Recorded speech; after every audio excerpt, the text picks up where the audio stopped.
अस्सलाम वालेकुम दोस्तों, मेरा नाम है असीब शफकत और आप देख रहे हैं हंसी टीवी। दोस्तों, कुरान पाक की सूरह तलाक की आयत 12 के अंदर अल्लाह पाक फरमाते हैं, वो अल्लाह ही तो है जिसने 7 आसमान पैदा किए और ऐसी ही ज़मीनें जिनमें इसके हुक्म उतरते रहते हैं, ताकि तुम लोग जान लो कि अल्लाह ताला हर चीज़ पर कादिर है और ये कि वो अपने इल्म से हर चीज़ पर अहाता किए हुए है। इसके बाद सूरह अल बकरा की आयत 29 के अंदर अल्लाह पाक इरशाद फरमाते हैं, वही तो है जिसने सब चीज़ें जो ज़मीन में हैं तुम्हारे लिए पैदा की, फिर आसमान की तरफ मुतवज्जे हुआ तो इसको ठीक 7 आसमान बना दिया और वो हर चीज़ से खबरदार है। इन आयत मुबारक से ये वाज़ेह हो जाता है कि वो आसमान जिसे हम अपनी ज़ाहिरी आंखों से आज देख रहे हैं वो महज एक आसमान तक महदूद नहीं है, बल्कि बिल्कुल इसी तरह के और इसी से मिलते जुलते 7 आसमान या कायनातें मौजूद हैं जो हमारी नज़रों और सोच से बहुत बहुत दूर हैं। बिल्कुल इसी तरह से 7 ज़मीनों का भी जिक्र किया गया है जो एक साहिब अकल शख्स के दिमाग में ये सवाल ज़रूर पैदा कर सकती हैं कि तय बतय 7 आसमानों से और 7 ज़मीनों से दरअसल मुराद क्या है। क्या वाकई हमारी इस कायनात के जैसी कई और कायनातें भी वजूद रखती हैं जहाँ पर इंसानों जैसी या कोई भी और मखलूक वजूद रखती है और यहाँ पर अल्लाह ताला के अहकामात भी नाजिल होते हैं जो कि हमारी मौजूदा कायनात से बिल्कुल अलग और जुदा हैं, या फिर इससे मुराद ज़मीन के गिर्द मौजूद कुदरती हिफाजती तहें जैसे कि ट्रोपोस्फेयर, स्ट्रेटोस्फेयर, मेजोस्फेयर, थर्मोस्फेयर, ज़मीन का कुदरती मैग्नेटिक फील्ड या फिर ओजोन लेयर वगैरह हैं जो कि हमारी ज़मीन को हर लम्हा खला से आने वाले बैरूनी खतरात से बचाती हैं और ज़मीन पर ज़िंदगी के वजूद को कायम रखने के लिए इंतहाई ज़रूरी हैं।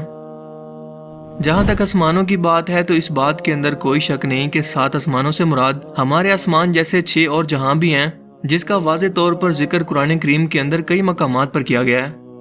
कुरान करीम के अंदर 250 से ज़्यादा मकामात पर आसमान का जिक्र किया गया है, जैसा कि सूरह अन-नबा की आयत 12 के अंदर अल्लाह पाक इरशाद फरमाते हैं, और हमने तुम्हारे ऊपर 7 मजबूत आसमान बनाए। बिल्कुल इसी तरह से सूरह अल-इसरा की आयत 44 के अंदर अल्लाह पाक ने मजीद फरमाया, 7 आसमान और ज़मीन के अंदर जो लोग भी हैं सब की सब इसकी तस्बीह बयान करते हैं और मखलूकात में कोई भी चीज़ नहीं मगर इसकी तारीफ़ के साथ तस्बीह करती है, लेकिन तुम इसकी तस्बीह को नहीं समझते। बेशक वो बुर्दबाद गफ़ार है। यानी कि खालिक के कायनात ने सिर्फ एक नहीं बल्कि 7 कायनातें बनाई और इन्हीं कायनातों के अंदर ज़मीन की तरह की ही कई ज़मीनें मौजूद हैं जहाँ पर कई नामालूम मखलूकात आबाद हो सकती हैं, जैसा कि हज़रत आदम अलैहिस्सलाम के ज़मीन पर आने से पहले ज़मीन पर जिन्नात आबाद थे। इसके अलावा नबी पाक सल्लल्लाहु अलैहि वसल्लम का सफ़र मेराज इस बात का वाज़ेह तरीन सबूत है, जब अपनी जनती सवारी बुराक पर सफ़र करते हुए हज़रत जिब्राइल अलैहिस्सलाम के हमरा तमाम आसमानी रास्तों को आप सल्लल्लाहु अलैहि वसल्लम ने पार किया, जिसके अंदर 7 आसमान भी शामिल हैं। आपने पहले आसमान पर जिसका नाम रुकैया है और ये दूध से भी ज़्यादा सफ़ेद है, यहाँ पर हज़रत आदम अलैहिस्सलाम से मुलाकात की। फिर दूसरे आसमान पर जिसका नाम फैदूम या माउन है और ये ऐसे लोहे का बना है जिससे रोशनी की शुआएं फूटती हैं, यहाँ पर हज़रत ईसा और याह्या अलैहिस्सलाम से। जबकि तीसरे आसमान पर जिसका नाम मलकूत है और ये तांबे का बना है, यहाँ पर हज़रत यूसुफ अलैहिस्सलाम से। चौथे आसमान पर जिसे जोरा कहते हैं और ये सफ़ेद चांदी से बना है, यहाँ पर हज़रत इदरीस अलैहिस्सलाम से। पांचवें आसमान पर जिसे मजीना कहते हैं और ये सुर्ख सोने का बना है, हज़रत हारून अलैहिस्सलाम से। छठे आसमान पर जिसका नाम खालिसा है और ये चमकदार मोतियों से बना है, यहाँ पर हज़रत मूसा अलैहिस्सलाम से। और सातवें आसमान पर जिसका नाम लाबिया या दामे है और ये सुर्ख याकूत से बना है, यहाँ पर हज़रत इब्राहीम अलैहिस्सलाम से मुलाकात की और इसी जगह पर बैतुल मामूर भी मौजूद है। यानी कि ज़मीन पर मौजूद खाना काबा की ही तरह का एक और काबा जिसका हर वक्त 70,000 फरिश्ते तवाफ़ करते हैं और जो एक बार इसका तवाफ़ कर ले इसकी दोबारा ज़िंदगी भर बारी नहीं आती। इन्हीं 7 आसमानों के ऊपर जन्नत और जहन्नुम मौजूद हैं और जन्नत का हर दर्जा एक सियारे की सूरत में मौजूद है। इसी तरह जहन्नुम के भी 7 दर्जे हैं, यानी कि 7 सियारे या प्लैनेट इसके ऊपर सिदरतुल मुंतहा यानी कि बेरी के दरख्त तक मौजूद हैं, जो कि हर मखलूकात की हद है। और इससे आगे कोई भी मखलूकात अगर बढ़ना भी चाहे तो वो जल कर खाक में बदल जाएगी। लेकिन अल्लाह के रसूल सफ़र मेराज पर इससे भी आगे तशरीफ़ ले गए और हज़रत जिब्राइल अलैहिस्सलाम इस दरख्त के पास ये कहकर रुक गए कि ए अल्लाह के रसूल, ये मेरी हद है, अगर मैंने इससे एक कदम भी आगे बढ़ने की कोशिश की तो मेरे पर जल जाएंगे। सिदरतुल मुंतहा के ऊपर अल्लाह ताला का अर्श मौजूद है, जो कि ज़मीन और आसमान या इस पूरी कायनात का अहाता किया हुआ है। क़यामत के रोज़ हर जिंदा चीज़ को फना होना है, इसलिए जन्नत और जहन्नुम को 7 आसमानों से अलग या जुदा बनाया गया है, क्योंकि क़यामत के बाद भी वो कायम रहेंगी। दोस्तों, कुरान करीम की जिन आयात के अंदर आसमानों के बाद ज़मीन जैसी 7 ज़मीनों का जिक्र मौजूद है, इससे मुराद ज़मीन की तह में मौजूद कोई लेयर्स नहीं है, मसलन क्रस्ट, मेंटल और कोर वगैरह।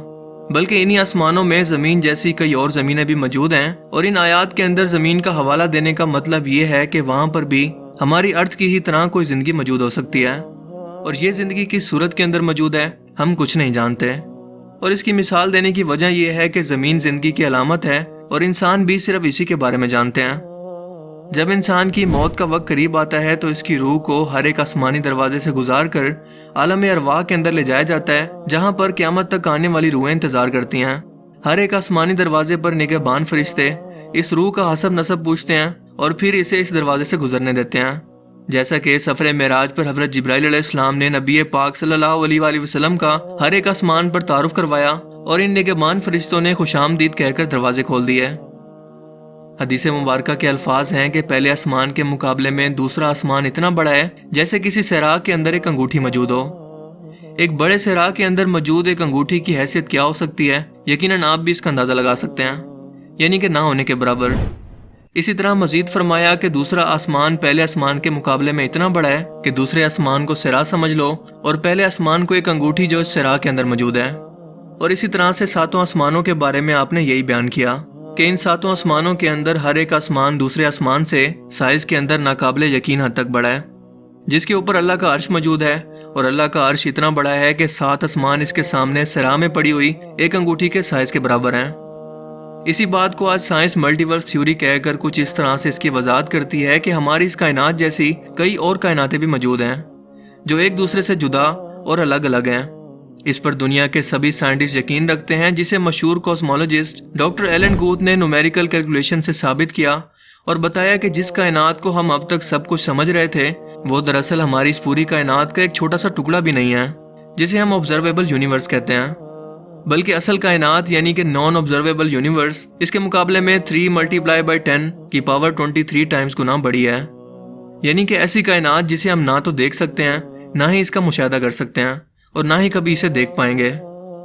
ऑब्जर्वेबल यूनिवर्स जिसका हम अब तक मुशाहदा कर पाए हैं, इसका साइज है 46.5 बिलियन लाइट ईयर, जिसे अगर डॉक्टर एलन के मुताबिक एक्चुअल यूनिवर्स के साइज यानी कि 3 × 10 की पावर 23 से मल्टीप्लाई करें तो पहले आसमान का असल साइज सामने आता है, जो कि 4.28 × 10 की पावर 23 बनती है। यानी कि एक आसमान से दूसरे आसमान तक की दूरी, जहां तक पहुंचने का वक्त नापने के अंदर शायद वक्त का पैमाना ही कम बढ़ जाए, जहां तक इंसान पहुंचने का तसव्वुर भी नहीं कर सकता। बल्कि हकीकत तो ये है कि वो अपने करीब तरीन चांद पर भी जाने के काबिल नहीं हो सका। 7 आसमानों पर पहुंचने के बारे में सोचना तो किसी बेवकूफ़ी से कम नहीं। कायनात की वसअत अल्लाह ताला की बेपनाह कुदरत की निशानी है कि इस कदर पावर और टेक्नोलॉजी के हसूल के बावजूद इंसान पहले आसमान तक का सिरा तक नहीं ढूंढ पाए। खुद कुरान करीम ने चैलेंज किया है कि इंसान आसमान और ज़मीन के दायरे से बाहर नहीं निकल सकता जहां तक इसकी हद मुकर्रर है।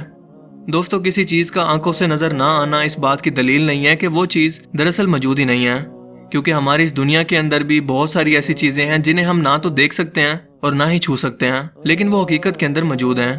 और हम इन चीज़ों को सिर्फ इसलिए मानते हैं कि ये हमारे मुशाहिदे की चीज़ें हैं और हम मुशाहिदे का इनकार नहीं कर सकते।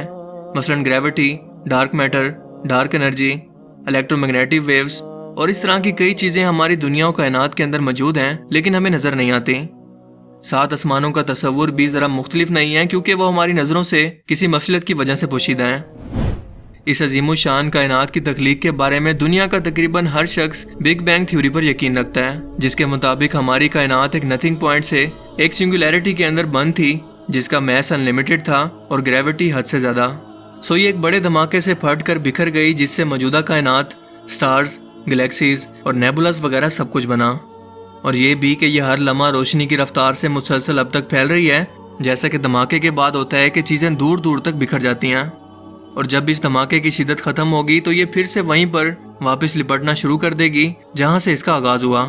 इसी बिग बैंग के बारे में कुरान करीम आज से 1400 साल पहले बयान करता है कि क्या काफिरों ने नहीं देखा कि आसमान और ज़मीन दोनों मिले हुए थे, तो हमने इनको जुदा जुदा कर दिया और तमाम जानदार चीज़ें हमने पानी से बनाई। फिर ये लोग ईमान क्यों नहीं लाते?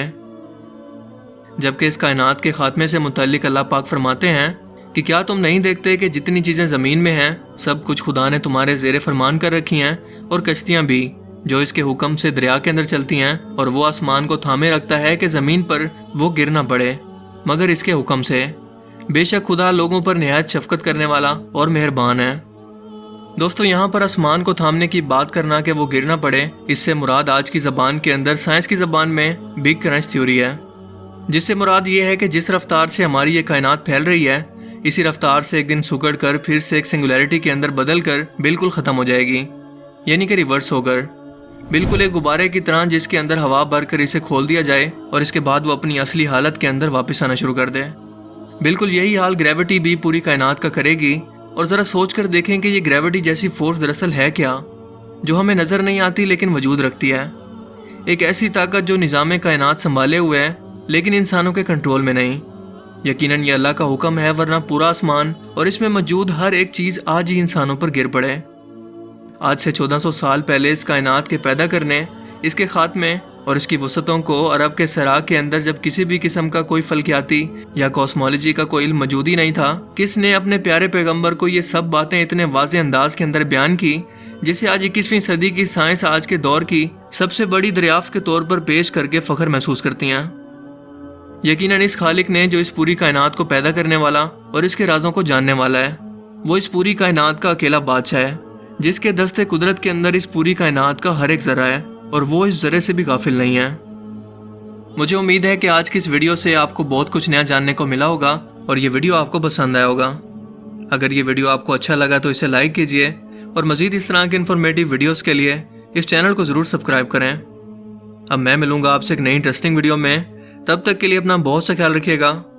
Thanks for watching this video. अल्लाह हाफिज़।